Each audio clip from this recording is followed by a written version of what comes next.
first Speaker of South Africa's Democratic Parliament, Dr. Frene Ginwala, has been remembered for the sense of dignity she brought to the institution.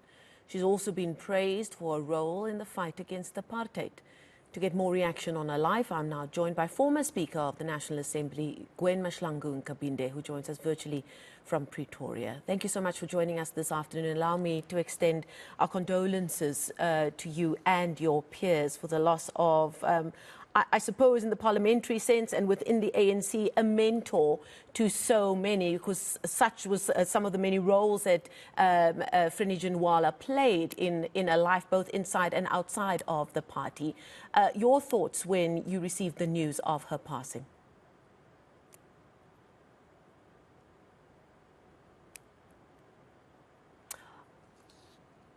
Gwen, I'm so sorry. If you could please unmute your setup there, please. I said, firstly, it was a devastation. Frene was a book of life. A lot of people could learn a lot from her. And I was very sad because I learned so much from her when I thought that I was just a backbencher in Parliament.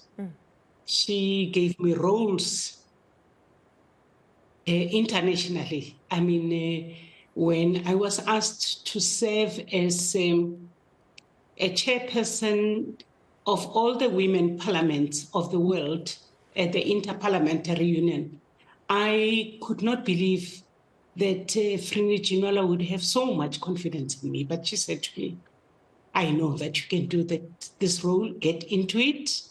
And I never disappointed her. But over and above that, she taught me a lot of things about humanity, about caring for women and making sure that we promote women into positions. Yeah.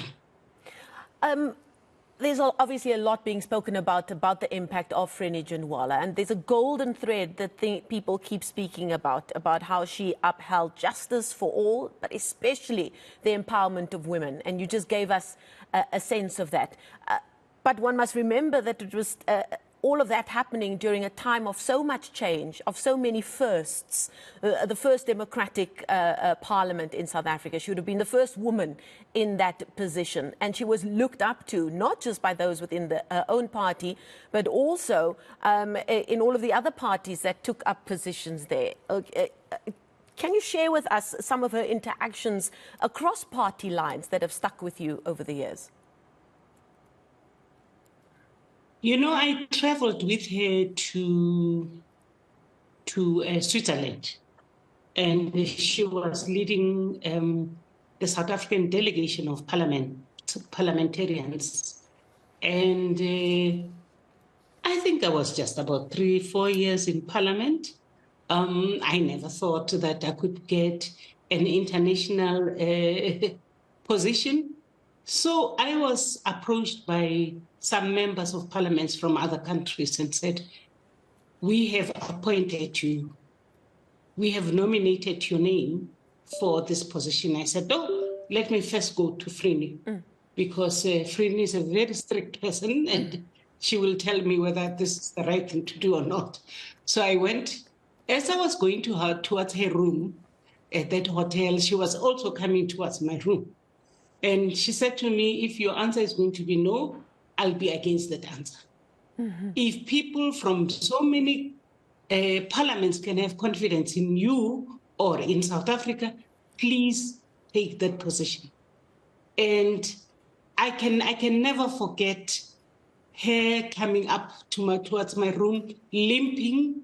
She had a leg problem at the time. And I said, Madam Speaker, you shouldn't have come here. She says, because I think there is something in you that the world needs. And I haven't forgotten that.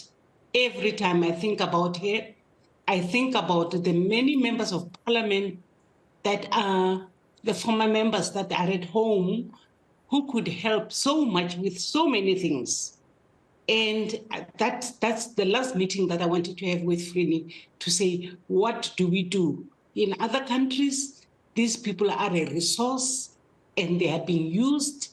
to make life better for civilians and for parliamentarians and for municipalities. What can we do? Unfortunately, I was late. Gwen, what do you think drove her? She was obviously a very brave woman, a woman of that generation who was in a position of that kind of leadership, would have had to be very brave to speak up when others could not speak up for themselves. What do you think drove her in her day-to-day work that she was doing? I think Frene knew that she has nothing to lose. Whether people wanted to believe in what she said, what she believed in, she would not be afraid to say that. And she would always be able to mention that I may not agree with a lot of people, but this is my view.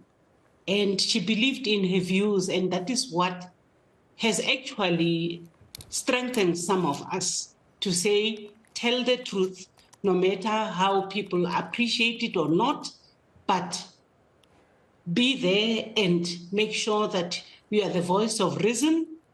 And for that, I will always say that may her soul rest in peace, but she actually helped us, a lot of us, to be truthful to what life wants and to tell the truth at all times.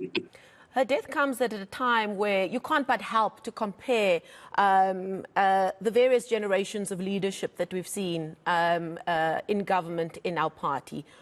And it does give one a moment to look at what was important and what has gone before and what we still need to strive for. What do you think she would have wanted her lasting legacy to be? She would have been very unhappy with many things that are happening now. Like I'm saying, she was a very truthful person. She would actually walk away from you if you disagree on some things that she would think that are important. But she would have been very unhappy, and I am so sorry that I never got time to meet her now, because so many things that we started. I happened to be a whip of parliament during her time when she was speaker. I never thought that I was going to end up being Madam Speaker, a title that I really appreciate up until now. Even when I go to church, I'm called Madam Speaker. I love that. But she showed me the importance of that role and how we needed to help other members of parliament who were stuck in other situations. Like you would have that some of our members of parliament spent most of their time in exile. Some did not get an opportunity to get education. But she assisted me in my role. And that time I was deputy speaker. She said to me, you can do something. Get to the universities, talk to them. And today, when I see some of my former colleagues of that time who are now having doctorates and all that, it was because of Frene. Frene said, they have nothing to lose. Gwen, talk to them, encourage them to go to school.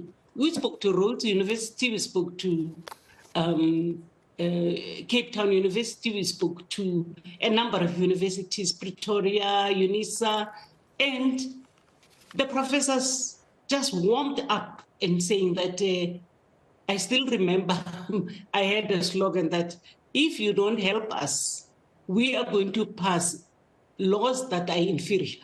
And those laws will also be binding on you. So help us to make sure that we give the best to this country. And that helped a number of members of parliament that could otherwise not have had education. I thank Frene Ginwala for assisting us in making sure that we interact with the universities to get where we are today. But over and above that, she wanted everybody to succeed, especially women. We are where we are today because of Frene Ginwala as women in South Africa. Gwen Mahlangu-Nkabinde, thank you so much for sharing so intimately. We thank you for your time this afternoon.